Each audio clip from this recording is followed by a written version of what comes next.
Migraines. Okay. So with migraines, it's not necessarily about foods, it's about triggers.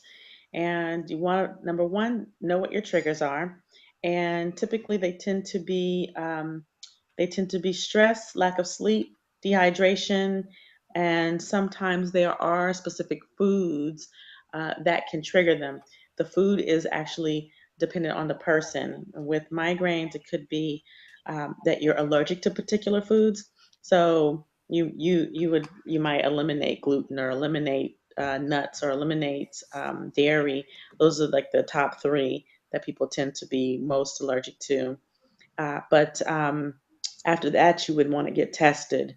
The other thing about migraines is that you want to look at, whether you have pain and whether that could be the source. So with migraines, it's more about what's the source of the migraine, what's the trigger, and then you avoid get rid of the trigger or manage the trigger in terms of stress, and that will help. Sometimes it's also hormones, so you may actually get your hormones checked as well.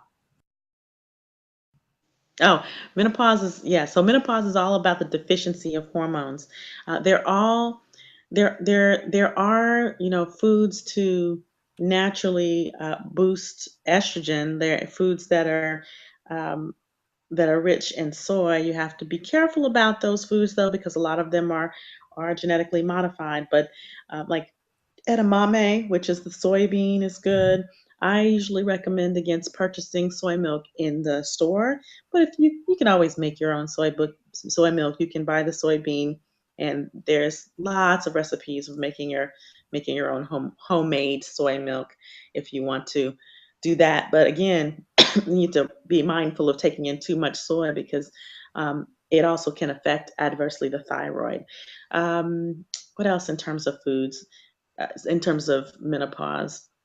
So there are two hormones that are affected in menopause, and that are estradiol or estrogen and progesterone.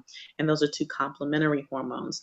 With progesterone, wild yam is also known to boost progesterone as well.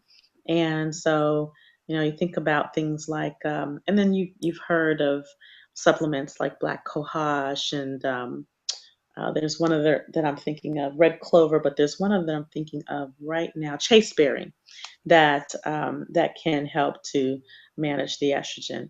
And of course, I always recommend if that doesn't help, then to be seen by a physician or like someone who practices integratively, a naturopathic doctor, or someone like myself, an integrative medicine, functional medicine doctor. Fibromyalgia is an inflammatory condition, which is when the body is like overly sensitive to inflammation in general. It's very I would say it's very close to like what an autoimmune disorder would be like. It's the body's overreactivity to inflammation. So with fibromyalgia, it's there's nothing super specific in terms of food except eliminating inflammatory foods, eliminating gluten, eliminating dairy, eliminating any foods that you actually might be sensitive or allergic to. So it might be worth getting tested. With fibromyalgia, too, I also tend to test for other things that mimic it.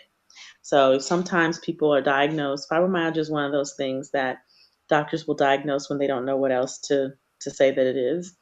And a lot of times there are some other underlying conditions that may have been missed, like Lyme disease, or hormone imbalance can cause a similar thing as well.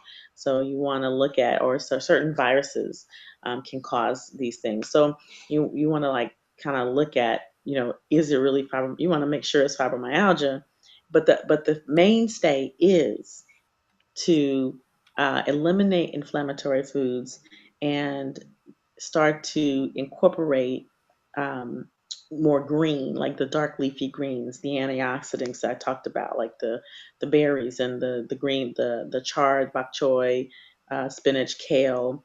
You can do those in smoothies, or you can cook them. There are like a ton of recipes out there for those things. Food and stress. I would say that's less about food and more about structure. So, stress is a part of life. You want some stress, but you want some good stress because it motivates you to take action. But when you're constantly stressed, then it can impact all areas of life. It can impact not only your social, your relationships, your body. Um, actually, stress is a cause of inflammation. So you want to look at what it is that's stressing you out, and then you also want to look at, can that stressor be completely removed? A lot of times it can't. So Mm. then it's all about creating the structure and the action plan to help you to manage that stress in such a way that it gives you some relief. And so that's basically what I have to say about that. It's it's Okay. it's all about structure and plan of action, and actually aligning your priorities with your values. If your priorities and your values are out of alignment, then you suffer. That's usually where stress happens.